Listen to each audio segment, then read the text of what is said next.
সুপ্রিয় শিক্ষার্থীবৃন্দ, সম্মানিত শিক্ষক মণ্ডলী ও অভিভাবকবৃন্দ, যে যেখান থেকে আমার এই পাঠটি দেখছেন সকলকে স্বাগত জানাচ্ছি। সুপ্রিয় শিক্ষার্থীবৃন্দ, আশা করি তোমরা ভালো আছো, সুস্থ আছো এবং পরিবারের সাথে নিরাপদেই আছো। প্রত্যাশাও তাই, তোমরা ভালো থাকবে, সুস্থ থাকবে এবং পরিবারের সাথে নিরাপদেই থাকবে এবং নিয়মিত পড়ালেখা করবে। প্রিয় শিক্ষার্থীবৃন্দ, আজ আমি তোমাদের সামনে একটি নতুন পাঠ নিয়ে হাজির হয়েছি। আশা করি পাঠটি তোমরা মনোযোগ সহকারে দেখবে।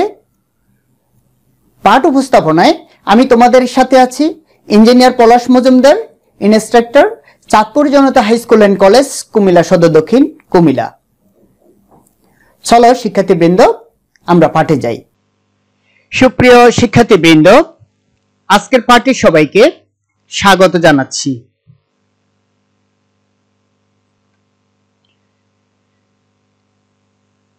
পাঠ পরিচিতি: একাদশ ও দ্বাদশ শ্রেণী তথ্য ও যোগাযোগ প্রযুক্তি বিষয়ের ষষ্ঠ অধ্যায়ে ডাটাবেস ম্যানেজমেন্ট সিস্টেম অধ্যায় থেকে আজকের পাঠটি নেওয়া হয়েছে। প্রিয় শিক্ষার্থী বন্ধুরা, আমরা একটু ছবিগুলোর দিকে লক্ষ্য করি। এখানে আমরা যে ছবিগুলো দেখতে পাচ্ছি, এগুলো দ্বারা কি বুঝি আমরা, বা এখানে কি বোঝানো হচ্ছে? এখানে পরস্পরের মধ্যে সম্পর্ক বোঝানো হচ্ছে। এরকম আমাদের এই অধ্যায়ের এরকম যদি আমরা সম্পর্ক দেখি, তাকে বলা হয় ডাটাবেস রিলেশনশিপ। তার মানে আজ আমরা ডাটাবেস রিলেশনশিপ নিয়ে আলোচনা করব। চলো আজ আমাদের জন্য কি কি শিক্ষণ দক্ষতা রয়েছে জেনে নিই। এই পাঠ শেষে শিক্ষার্থীরা তোমরা প্রাইমারি কি কাকে বলে তা বলতে পারবে, ফরেন কি কাকে বলে তা বলতে পারবে, ডেটাবেস রিলেশন কি তা বলতে পারবে, ডেটাবেস রিলেশনের সত্য বর্ণনা করতে পারবে এবং ডেটাবেস রিলেশন বিশ্লেষণ করতে পারবে। চলো আমরা মূল পাঠে যাই। এখানে আমরা দেখতে পাচ্ছি দুটি টেবিল। তোমরা এই দুটি টেবিল খাতায় লেখো এবং দুটি টেবিলকে একটি টেবিলে পরিণত করো। কিভাবে করবে? তাহলে দেখতে কেমন হবে? এবার দেখো, আমরা দুটি টেবিলকে যখন একত্র করলাম তখন আমরা এরকম দেখতে পাচ্ছি। এখানে প্রথম টেবিলে ছিল রোল, নেম, গ্রুপ, আর দ্বিতীয় টেবিলে ছিল roll, father name, SSC GPA, tuition fee, admission date. আমরা এই বিষয়গুলো যখন এখানে দেখলাম, তাহলে যখন একত্র করলাম তখন এখানে নেম এবং ফাদার্স নেম, গ্রুপ এভাবে সাজিয়ে আমরা দুটো টেবিলকে একত্র করে ফেললাম। কিভাবে এটা সম্ভব হলো? টেবিলের ডেটার মধ্যকার সম্পর্কের কারণে এটা সম্ভব হলো। এখানে আমরা দেখতে পাচ্ছি রোল ফিল্ডের ডেটাগুলো। রোল ফিল্ডের ডেটাগুলো একটু লক্ষ্য করো। এখানে একই সংখ্যা কি একাধিকবার আছে? যে ফিল্ডে কোনো ডেটা একাধিকবার থাকে না তাকে বলে ইউনিক ডেটা, বা তাকে ইউনিক ডেটা বলে। তাহলে সেক্ষেত্রে কোনটি আছে? এখানে রোল ফিল্ডের মধ্যে একাধিক ডেটা নেই। তাহলে আমরা এখন জানবো প্রাইমারি কি কি, বা প্রাইমারি কি কাকে বলে। প্রাইমারি কি কোন ফাইলের যে ফিল্ডে প্রতিটি ডেটা অদ্বিতীয় বা ইউনিক, অর্থাৎ ভিন্ন ভিন্ন, এবং যার মাধ্যমে এক বা একাধিক ফাইলের মধ্যে সম্পর্ক স্থাপন করে সম্পর্কযুক্ত ডেটাবেস তৈরি করা যায়, তাকে প্রাইমারি কি বলা হয়। আমরা জানলাম যে প্রতিটি ডেটা থাকবে ইউনিক। প্রাইমারি কি এর বৈশিষ্ট্য: একটি টেবিলে একটির বেশি প্রাইমারি কি থাকতে পারবে না। প্রাইমারি কিতে একই ভ্যালু একাধিকবার, অর্থাৎ কোনো ডুপ্লিকেট ভ্যালু এবং নাল ভ্যালু থাকতে পারবে না, অর্থাৎ খালিও থাকতে পারবে না, আবার ডুপ্লিকেট অর্থাৎ একই রকম আরেকটি থাকতে পারবে না। রিলেশনের পর প্রাইমারি কি পরিবর্তন করা যায়।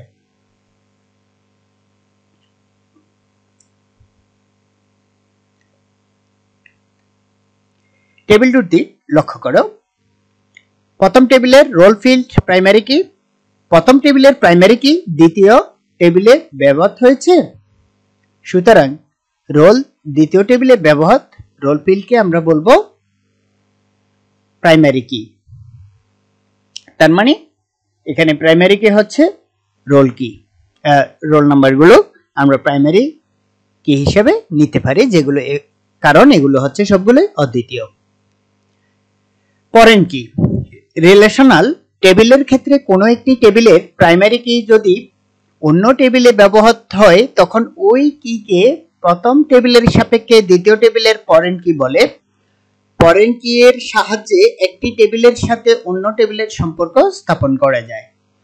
ফরেন কি এর বৈশিষ্ট্য, একটি টেবিলের ফরেন কি কে অবশ্যই রেফারেন্স টেবিলের প্রাইমারি কি অথবা ইউনিক কি হতে হবে।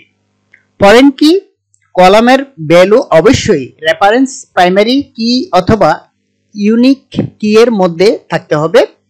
ডুপ্লিকেট অথবা নাল ভ্যালু ইনসার্ট করা যাবে। প্যারেন্টস টেবিল এবং চাইল্ড টেবিল।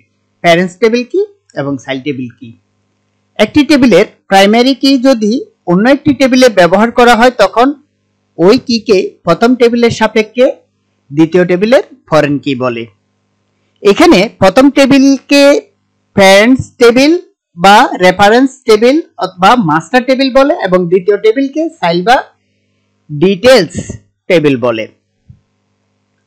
এখানে আমরা লক্ষ্য করি এখানে ফরেন কি প্রথম টেবিলে ব্যবহার হয়েছে এবং রিলেশনশিপ তৈরি হয়ে প্রাইমারি কি তে যুক্ত হয়েছে। তাহলে আমরা এই ছবিতে দেখতে পাচ্ছি data base relationship. Data base টেবিলের রেকর্ডের সাথে অন্য এক বা একাধিক ডেটাবেস টেবিল রেকর্ডের সম্পর্ককে ডেটাবেস রিলেশন বলে। অর্থাৎ একটি টেবিলের সাথে আরেকটি টেবিলের সম্পর্কই হচ্ছে মূলত ডেটাবেস রিলেশন। অর্থাৎ ডেটাবেস রিলেশন হলো বিভিন্ন ডেটা টেবিলের মধ্যকার লজিক্যাল সম্পর্ক। এবার আমরা ডেটাবেস রিলেশনের শর্তগুলো দেখি। রিলেশনাল ডেটা টেবিলগুলোর মধ্যে কমপক্ষে একটি কমন ফিল্ড থাকতে হবে। কমন ফিল্ডের ডেটা টাইপ, ফিল্ড সাইজ ও ফরম্যাট ইত্যাদি একই হতে হবে।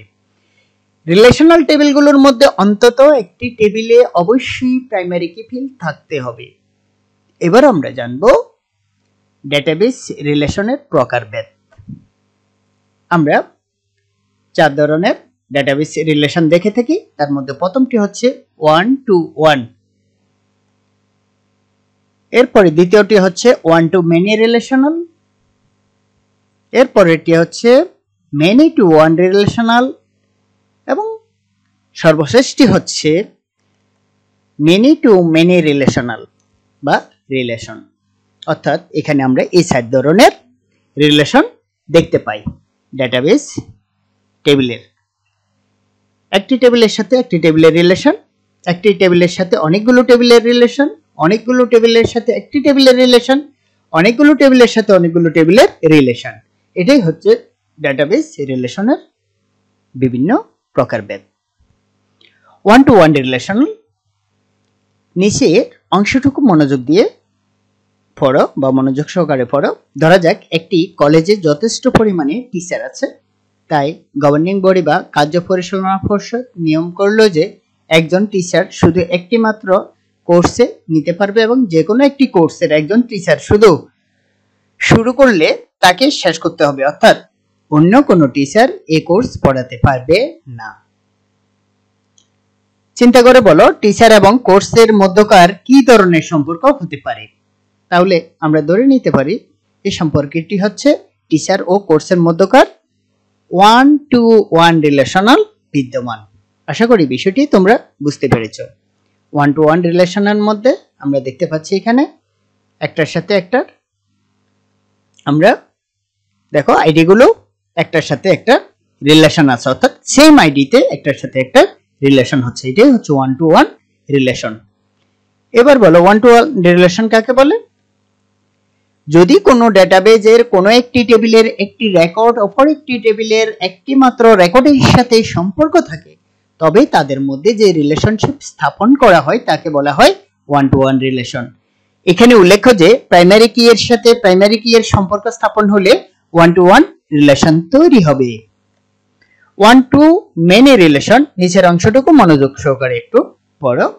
পূর্বে কলেজটির কথাই চিন্তা করা যাক।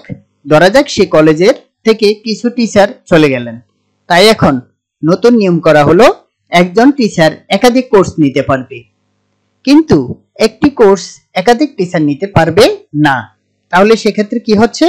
সেক্ষেত্রে একজন টিচারের সাথে কোর্সের মধ্যকার যে সম্পর্ক সেই সম্পর্কটি হচ্ছে ওয়ান টিচার মেনি কোর্স, অর্থাৎ ওয়ান টু মেনি রিলেশন এখানে বিদ্যমান।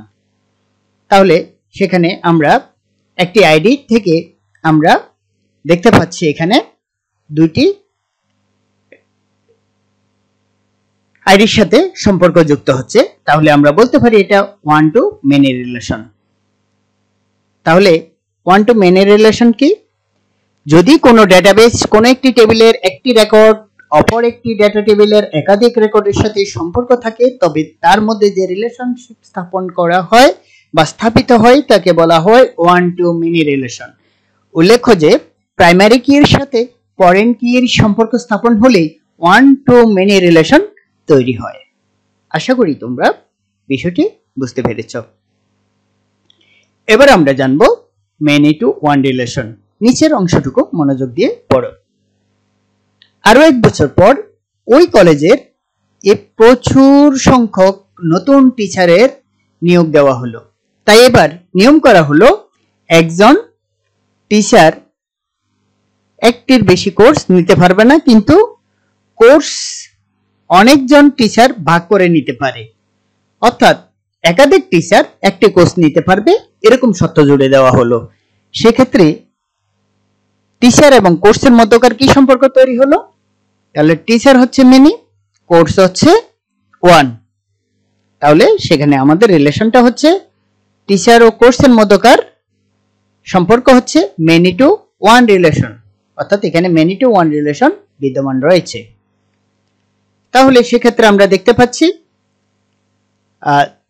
দুইটি ফিল্ড, এখানে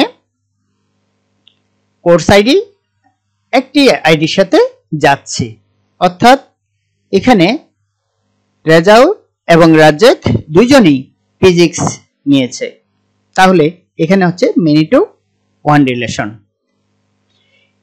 এবার বলো মেনি টু ওয়ান রিলেশন কাকে বলে? যদি কোনো ডেটাবেজের কোনো একটি টেবিলের একাধিক রেকর্ড অপর একটি ডেটা টেবিলের একটি মাত্র রেকর্ডের সাথে সম্পর্কিত থাকে তবে তাদের মধ্যে যে রিলেশনশিপ স্থাপন করা হয় তাকে বলা হয় মেনি টু ওয়ান রিলেশন। এখানে উল্লেখ্য যে ফরেন কি এর সাথে প্রাইমারি কি এর সম্পর্ক স্থাপিত হলে মেনি টু ওয়ান রিলেশন তৈরি হয়। মেনি টু মেনি রিলেশন, নিচের অংশটুকু মনোযোগ সহকারে পড়ো। আরো কিছুদিন পর বোর্ড থেকে সিলেবাস পরিবর্তন করার ফলে কোর্সের সংখ্যা বেড়ে গেল, তাই টিচার সংখ্যার অনুপাতে কম হওয়াতে নতুন নিয়ম করা হলো যে টিচারকে অনেকগুলো কোর্স নিতে হতে পারে, আবার একটি কোর্স কয়েকজন টিচারকে ভাগাভাগি করেও নিতে হতে পারে। তাহলে সেক্ষেত্রে এখানে চিন্তা করে বলো তো টিচার এবং কোর্সের মধ্যকার সম্পর্ক কি? তাহলে এখানে আমরা বলতে পারি টিচার ও কোর্সের মধ্যে মেনি টু মেনি রিলেশন, অর্থাৎ এখানে কোর্সও বহু টিচারও বহু। একটি কোর্স অনেক টিচার নিতে পারে, আবার একটি কোর্স একজন টিচার বা অনেকগুলো টিচার একটি কোর্স নিতে পারে। আবার এখানে দেখা গেল যে কোর্সের মধ্যে টিচারের বা অনেকগুলো কোর্স একজন টিচার নিতে পারে। তাহলে এখানে দেখা যাচ্ছে কি একজন টিচার অনেকগুলো কোর্স নিতে পারে অথবা একটি কোর্স অনেকগুলো টিচার নিতে পারে। এরকম যদি কোনো রিলেশন তৈরি হয় তখন সেটাকে আমরা বলে থাকি মেনি টু মেনি রিলেশন। তাহলে এক্ষেত্রে আমরা দেখি দুটো টেবিল, এখানে একটা টেবিলের সাথে বিভিন্ন আইডির সাথে সম্পর্ক যুক্ত হচ্ছে, তাহলে এটাকে আমরা বলবো মেনি টু মেনি রিলেশন। তাহলে এবার বলো তো মেনি টু মেনি রিলেশন কাকে বলে? যদি কোনো ডেটাবেজের কোনো একটি টেবিলের একাধিক রেকর্ড অপর একটি ডেটা টেবিলের একাধিক রেকর্ডের সাথে সম্পর্কিত থাকে তবে তাদের মধ্যে যে রিলেশন স্থাপন করা হয় তাকে বলা হয় মেনি টু মেনি রিলেশন। এখানে উল্লেখ্য যে ফরেন কি এর সাথে ফরেন কি এর সম্পর্ক স্থাপন হলে মেনি টু মেনি রিলেশন তৈরি হবে। মেনি টু মেনি রিলেশনের জন্য দুটি ফরেন কি এর প্রয়োজন হয় আর দুটি ফরেন কি এর জন্য অন্ততপক্ষে 3টি টেবিল প্রয়োজন হয়। এই রিলেশন প্রতিষ্ঠা করার জন্য অতিরিক্ত একটি তৃতীয় টেবিলের প্রয়োজন হয় যাকে জাংশন টেবিল বলে। জাংশন টেবিলে উভয় টেবিলের প্রাইমারি কি দুটি ফরেন কি তৈরি করতে হয়, ফলে একটি টেবিলের প্রাইমারি কি জাংশন টেবিলের একটি ফরেন কি এর সাথে ওয়ান টু মেনি রিলেশন তৈরি করবে।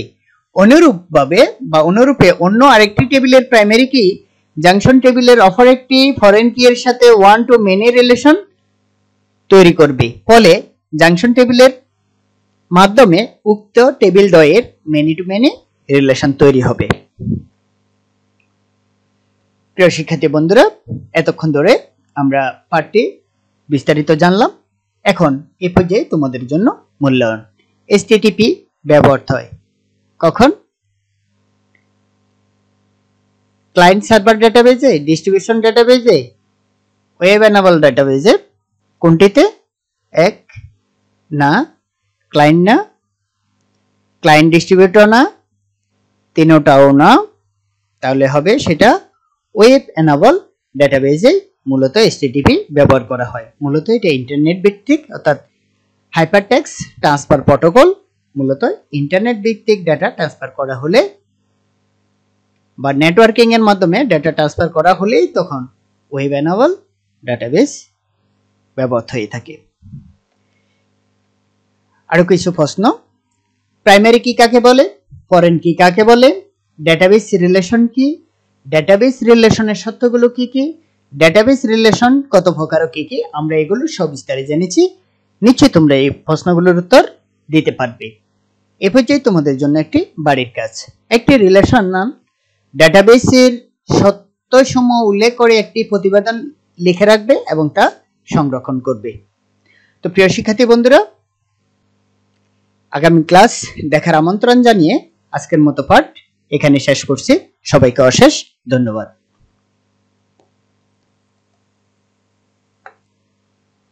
প্রিয় শিক্ষার্থীবৃন্দ, এতক্ষণ ধরে মনোযোগ সহকারে ক্লাসটি দেখার জন্য তোমাদের সবাইকে অসংখ্য ধন্যবাদ জানাচ্ছি এবং আগামী ক্লাস দেখার আমন্ত্রণ জানিয়ে আজকের মতো পাঠ এখানে শেষ করছি। তোমরা সবাই ভালো থাকবে, সুস্থ থাকবে এবং পরিবারের সাথে নিরাপদেই থাকবে। সবার জন্য শুভকামনা রইল।